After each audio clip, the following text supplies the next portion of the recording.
All right, so this is the work part of the day. We have some business to transact, and we're going to try to do this as quickly and thoroughly as possible. So I would like to call the meeting of members to order. And Andrea Fleck-Nesbitt, if you can please confirm that a quorum is present.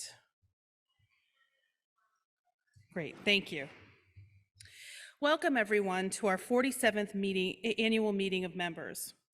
There are several parts to this meeting that we'll present and then ask for your vote. These include our proposed budget for fiscal 2024, board members recommended for 2-year terms starting in July 2023, and a proposed chair to lead the board for 2 years starting in July 2023. Before we do that, I want to say that the last 2 years have been good ones for BISG. Our fiscal results for fiscal 2022 were strong, and our projected loss for fiscal 2023 is both expected, largely a function of investments in our web presence, which I hope you all have had a chance to check out, and within our means. We expect to return to positive result in fiscal 2024. And I would like to go off script and thank Brian for his stellar financial management of this organization. And we're getting stuff done. People don't join BISG because of the website, but plenty of people who visited the old site told us they couldn't figure out what BISG was about. We think we fixed that with clear explanations of the BISAC subject code standard, detailed descriptions of our work and committees, and a much better presentation of a range of digital resources. I hope you agree as we continue to work on the site and the resources it provides. We're also solving problems every day, from answering questions about how to pick up a BISAC code to directing members to the right resources and topic areas that include metadata, rights, supply chain, and workflow, to representing the US and global standards conversations, to collaborating with BookNet Canada and BIC, we're here, in the Green Book Alliance. BISG is solving the problems that affect 2 or more parts of the industry. The theme of this meeting is another example of that. This is an organization that works for you and the industry you're part of. We're proud of that. I'm proud of that. I think we've shown over the past several years that we can get things done. That's a lot to crow about, but we're not going to stop here. Brian, if you can come up and give us an overview of the BISG financial results and the proposed budget, please.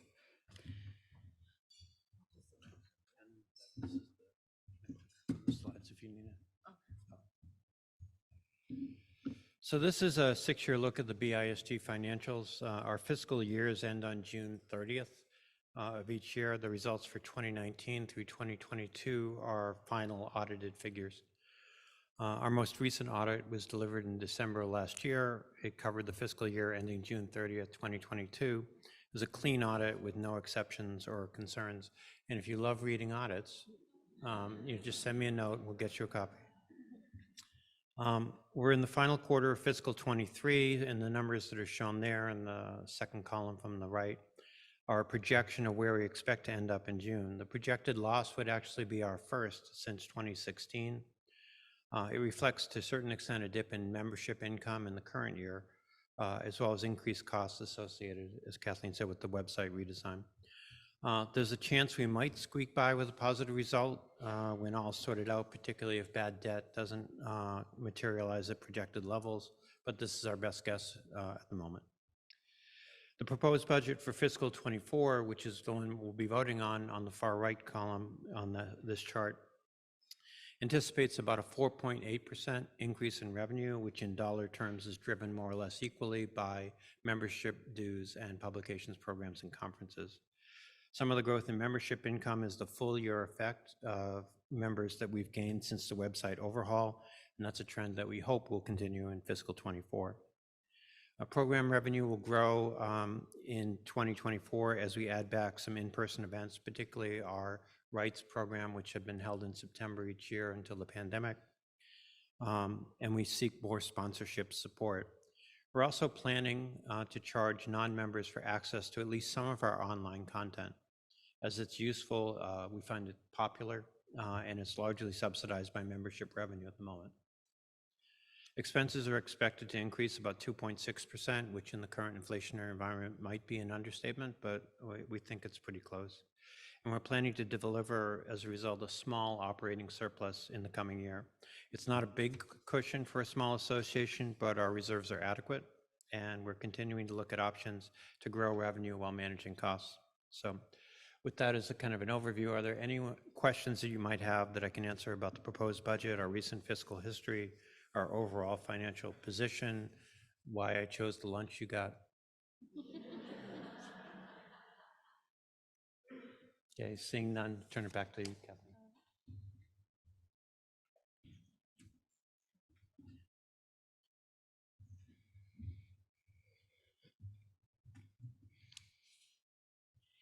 So I would like to make a motion to approve the proposed budget.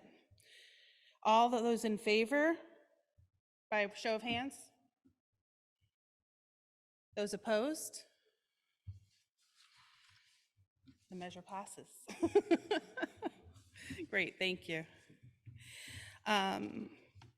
So now I'd like to go over the board and chair nominations. We have a nominating process at BISG, which is fairly straightforward.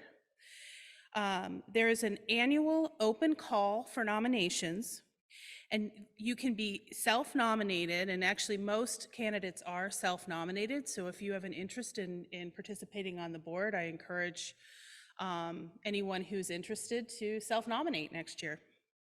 Past members of the BISG board, plus a current member who has not served on the board, can be considered. And there is a nominating committee, a small group of members who recommend a slate. So go through and consider the applications and make recommendations. The candidates for 2-year terms on the BISG board starting July 1st, 2023 are the following. Those present are asked to stand as they're announced.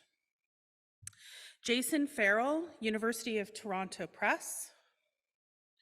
Paul Gore, Fidel. Phil Madden's Hachette Book Group.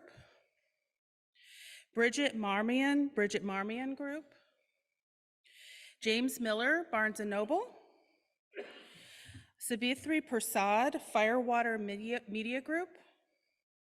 Kevin Spall, Scholastic. Jason Wells, American Psychological Association. And the asterisks on their names on that list are those who are incumbents who are being reappointed to the board. So they're current board members who are extending their term.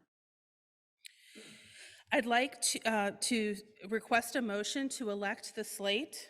All in favor? All in favor, raise your hand. Okay. Those opposed? Okay, the measure passes. Welcome to the board, all of you here, and let's give them a round of applause.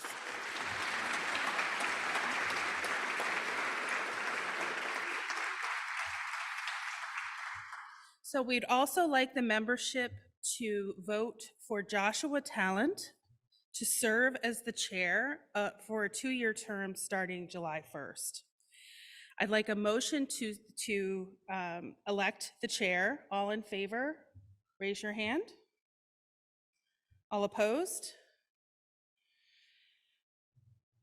Great. Joshua, if you want to come up and accept the ceremonial gavel.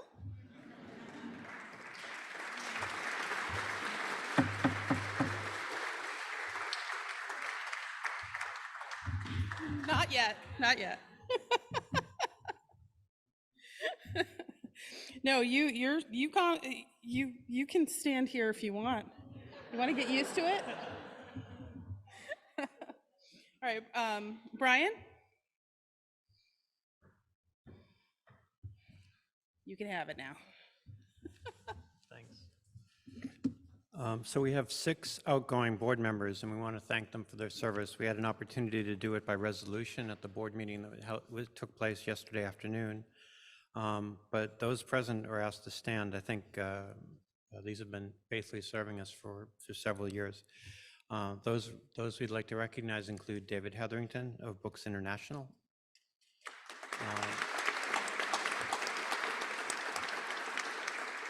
Dan Cook, who you heard from at the beginning of the day from Crossway,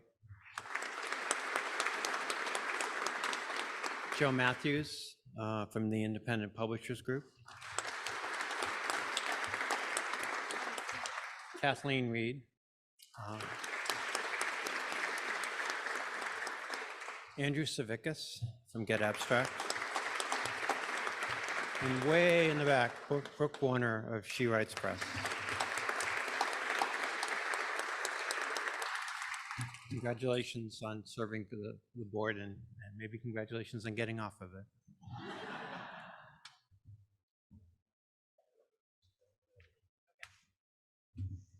Great.